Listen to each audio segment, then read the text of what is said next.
Hello everyone, welcome back to my channel. दोस्तों, आज मैं आपके साथ एक बहुत ही स्वादिष्ट सी लड्डू की रेसिपी शेयर कर रही हूँ, जो स्वादिष्ट होने के साथ साथ protein, fibre, calcium, antioxidant, vitamin, mineral इन सब से भी भरपूर है। और सोने पे सुहागा, इस लड्डू को हम बनाएंगे बिना चीनी और बिना गुड़ के। अगर आपने सुबह सुबह रोज एक लड्डू का सेवन किया तो आपसे बीमारियां कोसों दूर रहेंगी। चलिए फिर ज्यादा देर नहीं करते हुए इस स्वादिष्ट और पौष्टिक लड्डू की रेसिपी को शुरू करते हैं। तो लड्डू बनाने के लिए सबसे पहले मैंने यहाँ पे ये 1 कप खड़ा मूंग लिया है। छिलके सहित यहाँ पे आपको मूंग लेना है। इस मूंग को हमें रोस्ट करना है स्लो टू मीडियम फ्लेम पे, जब तक कि मूंग के छिलके का कलर चेंज नहीं हो जाता और मूंग जो है वो अंदर से बिल्कुल रोस्ट नहीं हो जाते, तब तक इसे भून लेना है। मैं भूनने के बाद आपको दिखा रही हूँ। मूंग की न्यूट्रिशन वैल्यू काफी हाई रहती है। इसमें प्रोटीन और फाइबर के अलावा पोटेशियम, मैग्नीशियम, आयरन, कैल्शियम और साथ में विटामिन बी कॉम्प्लेक्स भरपूर मात्रा में रहता है। तो ये हमारी बॉडी के लिए काफी यूजफुल न्यूट्रिएंट को सप्लाई करता है। यहाँ पे देखिए मूंग बिल्कुल अच्छे से रोस्ट हो गया है। एक तो मूंग का कलर यहाँ पे चेंज हो गया है और दूसरा बहुत ही अच्छी सी आपको भीनी भीनी सी खुशबू आने लगेगी। उस स्टेज पे आप समझ जाइए कि मूंग जो है आपका परफेक्टली रोस्ट हो गया है। तो अब इसे किसी बड़े से बर्तन में निकाल के ठंडा होने देंगे। और अभी कढ़ाई गर्म है तो इसमें 1 कप ये भुना हुआ चना ऐड करेंगे। चने में भी भरपूर मात्रा में प्रोटीन और फाइबर तो रहता ही है, साथ में आयरन, कैल्शियम और बहुत सारे विटामिन इसमें प्रेजेंट रहते हैं। और चना यहाँ पे भुना हुआ है तो इसको ज्यादा भुनना नहीं है, सिर्फ इसको गर्म कर लेना है जिससे इसका मॉइस्चर जो है वो खत्म हो जाए। और यहाँ पे मैंने छिलकों के साथ इसे लिया है। अगर आप चाहें तो इसका छिलका निकाल के भी यूज कर सकते हैं। रोस्टेड चने यहाँ पे अच्छे से गर्म हो गए हैं। तो बस इतना ही इन्हें गर्म करना था जिससे कि इसका मॉइस्चर जो है वो निकल जाए। तो अभी इसे भी सेम प्लेट में निकाल के और ठंडा कर लेंगे। अभी सेम कढ़ाई में ऐड करेंगे आधा कप पंपकिन सीड। इसे भी अच्छे से रोस्ट कर लेना है जब तक कि इस पे हल्के हल्के से स्पॉट आने शुरू ना हो जाए, तब तक इसे भी रोस्ट कर लेना है। पंपकिन सीड में काफी न्यूट्रिएंट होते हैं। हेल्दी हार्ट के लिए पंपकिन सीड काफी बेनिफिशियल है, तो इसे अपने डेली डाइट में जरूर से शामिल करना चाहिए। तो आप इसे लड्डू के फॉर्म में ले सकते हैं या इसे एज सच रोस्ट करके भी रख के आप इसे यूज कर सकते हैं। ये देखिए पंपकिन सीड रोस्ट हो गए हैं।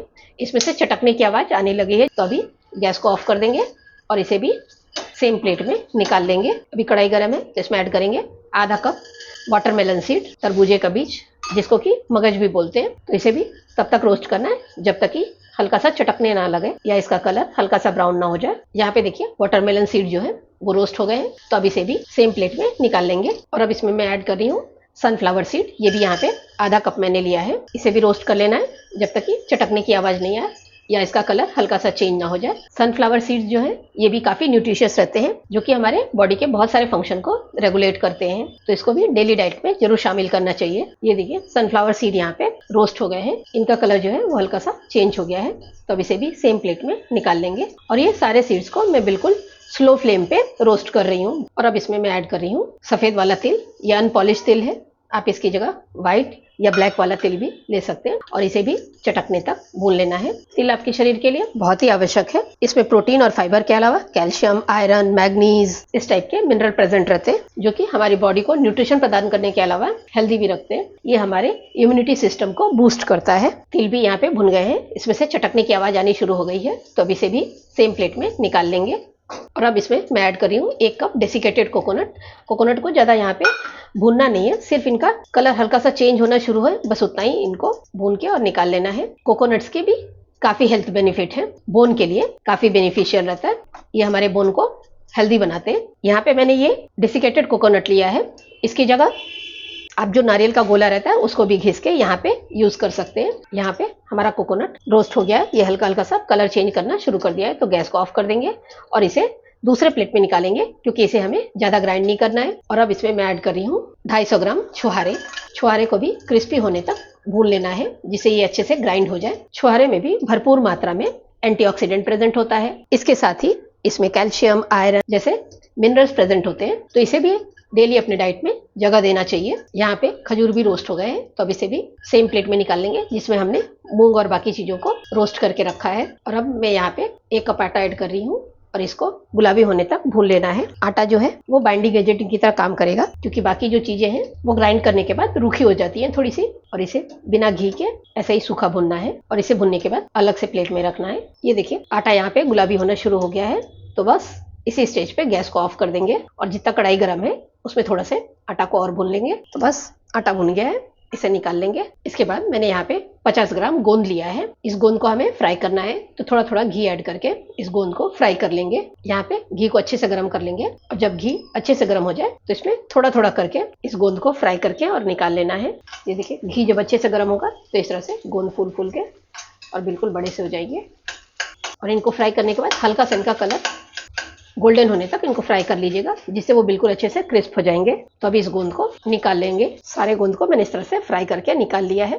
गोंद ऐड करने के 2 फायदे हैं। एक तो लड्डू का न्यूट्रिशनल वैल्यू बढ़ जाता है और दूसरा खाने में गोंद काफी स्वादिष्ट हो जाता है। जब इसके चंक्स मुंह में आते हैं तो लड्डू काफी क्रंची लगता है। और सेम कढ़ाई में अब यहाँ पे मैं ऐड कर रही हूँ ये 250 ग्राम खजूर। ये सीडलेस खजूर है।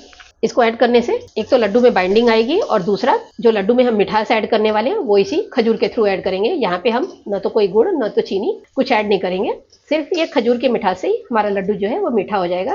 तो सबसे पहले मैंने यहाँ पे 250 ग्राम लिया है। अगर आपको थोड़ा और मीठा चाहिए तो आप खजूर की मात्रा थोड़ा सा और बढ़ा सकते हैं। तो यहाँ पे खजूर को हल्का सा मेल्ट होने तक रोस्ट कर लेना है। यहाँ पे देखिए, खजूर को मैंने 3-4 मिनट के लिए भून लिया है और ये देखिए इस तरह से मैश होने शुरू हो गए हैं। तो बस अभी गैस को ऑफ कर देंगे। बाकी ये इस तरह से इस स्टेज पे आने के बाद ये अच्छे से ग्राइंड हो जाएंगे। तो इसको भी सेम बर्तन में निकाल लेंगे जिसमें हमने सारी चीजों को रखा है ग्राइंड करने के लिए। तो यहाँ पे सारी चीजें अभी रेडी हो गई हैं। बस ये खजूर थोड़ा सा ठंडा हो जाएगा, सभी चीजों को ग्राइंड करके और मिक्स करेंगे। और जब तक यहाँ पे ये खजूर हमारा ठंडा हो रहा है तब तक यहाँ पे मैंने 2 चम्मच खसखस लिया है। खसखस को भी चटकने तक भून लेना है। और यहाँ पे खसखस को ऐड करने के 2 फायदे हैं। एक तो इसके हेल्थ बेनिफिट है और दूसरा खसखस को हम सबसे लास्ट में ऐड करेंगे। तो इसके ऐड करने से हमारे लड्डू जो है वो देखने में काफी सुंदर लगते हैं। खसखस हल्के से चटकने लगे हैं तो अब इसे मैं प्लेट में निकाल लूंगी। इसको बिल्कुल अलग से प्लेट में निकाल लेना है। इसको अभी साइड में रखेंगे। यहाँ पे कढ़ाई गरम है, तो सेम कढ़ाई में अभी यहाँ पे मैं 3 चम्मच घी को गरम कर ले रही हूँ। जितनी बाइंडिंग में जरूरत होगी हम सिर्फ उतना ही घी यहाँ पे ऐड करेंगे। तो घी को बिल्कुल अच्छे से गर्म कर लेना है। घी यहाँ पे गर्म हो गया तो गैस को ऑफ कर देंगे। इसे अभी साइड में रहने देंगे। यहाँ पे हमारा खजूर भी ठंडा हो गया है। तो अभी इन सभी चीजों को ग्राइंड करना है। सबसे पहले जो ये हमने डेसिकेटेड कोकोनट को भून के रखा है, इसको पल्स मोड में 1 से 2 बार चला के ग्राइंड कर लेंगे। ये देखिए, हल्का से इसको मैंने ग्राइंड कर दिया है। तो अब इसको ऐड कर देंगे जो हमने आटा भून के रखा है उसमें। और इसी तरह से गोंद को पल्स मोड में क्रश कर लेना है। गोंद को हमें ज्यादा बारीक नहीं करना है, हल्का सा इसको दरदरा रखना है, जिससे जब हम लड्डू खाएं तो इसका क्रंच जो है वो मुंह में आए। ये देखिए, इस तरह से गोंद को हल्का सा दरदरा क्रश कर लेना है। अब हमें बाकी चीजों को ग्राइंड करना है। जो हमने रोस्ट करके रखे उनको सबको बारी बारी से यहाँ पे ग्राइंड कर लेंगे और इनको बिल्कुल बारीक सा ग्राइंड करना है। हर बार थोड़े से छुहारे और थोड़े से खजूर ऐड करके इसको ग्राइंड करते जाइए। ऐसा करने से खजूर जो है वो चिपकते नहीं है, बिल्कुल अच्छे से ग्राइंड होते जाते हैं। ये देखिए, इस तरह से बिल्कुल बारीक सा पाउडर ये रेडी हो जाता है। इसी तरह से सारी चीजों को ग्राइंड करके और रेडी कर लेना है। इसको अभी सेम बर्तन में निकाल लेंगे। ये देखिए कितने अच्छे से ग्राइंड हो रहा है। यहाँ पे मैंने सभी चीजों को ग्राइंड कर लिया है। अब ये देखिए बर्तन भर गया है। तो अब मैं इसे बड़े बर्तन में ट्रांसफर कर ले रही हूँ। फिर सभी चीजों को अच्छे से मिक्स कर लेना है। अब मैं बड़े से बर्तन में सभी चीजों को ट्रांसफर कर दे रही हूँ। कुछ चीजें हमें इसमें और ऐड करनी है, तो सारा पहले अच्छे से मिक्स कर लेंगे। आप मिठास को भी चेक कर लीजिए। अगर आपको यहाँ पे मीठा कम लगता है तो थोड़ा सा खजूर इसमें और ऐड कर सकते हैं। सभी चीजों को मिक्स करने के लिए मैंने यहाँ पे इसको हाथ से नहीं मिक्स किया, इस तरह से बड़े से मिक्सी के पॉट में इसको मिक्स कर दिया, जिससे जो भी गुठलियां रहेंगी वो बिल्कुल स्मूथ हो जाएंगी। मैंने यहाँ पे चेक कर लिया, मिठास बिल्कुल परफेक्ट है।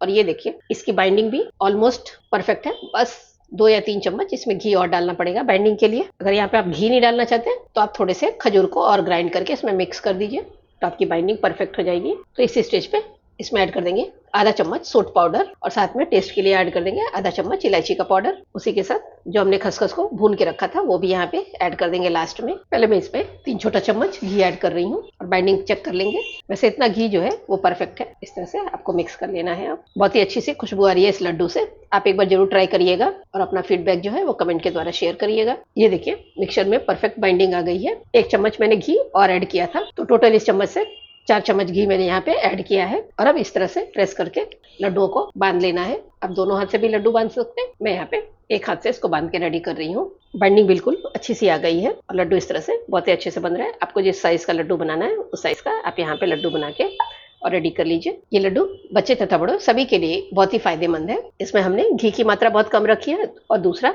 इसमें न तो हमने चीनी ऐड किया है न ही हमने गुड़ ऐड किया है। बिल्कुल खजूर के और छुहारे के मिठास से हमने इस लड्डू को मीठा किया है। तो यहाँ पे इसी तरह से सारे लड्डुओं को बांध के आपको तैयार कर लेना है। ये देखिए कितने शानदार से लड्डू बन के रेडी हो रहे हैं। इसी तरह से सारे लड्डुओं को तैयार कर लेंगे। मैं यहाँ पे आपके साथ एक टिप शेयर कर रही हूँ। किसी भी स्टेज पे अगर आपको लगता है कि लड्डू आपके बाइंड नहीं हो रहे हैं तो आपको इसमें किसी भी चीज को ऐड करने की जरूरत नहीं है। सिर्फ आपका जो मिक्सचर है आप उसको थोड़ा सा गर्म कर लीजिए। बस इतना आपको गर्म करना है कि आप हाथ से लड्डू को बांध सके। तो एक बार जब आप मिक्सचर को गर्म करेंगे तो आप फील करेंगे कि मिक्सचर में जो पहले बाइंडिंग खत्म हो गया था अभी वापस से बाइंडिंग आ गया है। यहाँ पे देखिए सारे लड्डुओं को मैंने बांध के तैयार कर लिया है। ये लगभग 1.5 से पौने 2 किलो लड्डू हैं पूरे, और इतने लड्डुओं को बांधने के लिए सिर्फ इस चम्मच से मैंने 4 चम्मच घी ऐड किया है। तो ये बहुत ही पौष्टिक लड्डू हैं, बहुत ही कम घी में और बिना चीनी और गुड़ के ये लड्डू बन के तैयार हो जाते हैं। तो आप भी इस लड्डू की रेसिपी को एक बार जरूर से ट्राई करिए। और अगर आपको ये लड्डू की रेसिपी जरा सा भी पसंद आया हो तो इस वीडियो को लाइक और शेयर करिएगा, साथ में चैनल को सब्सक्राइब करिएगा। Thanks for watching, stay connected.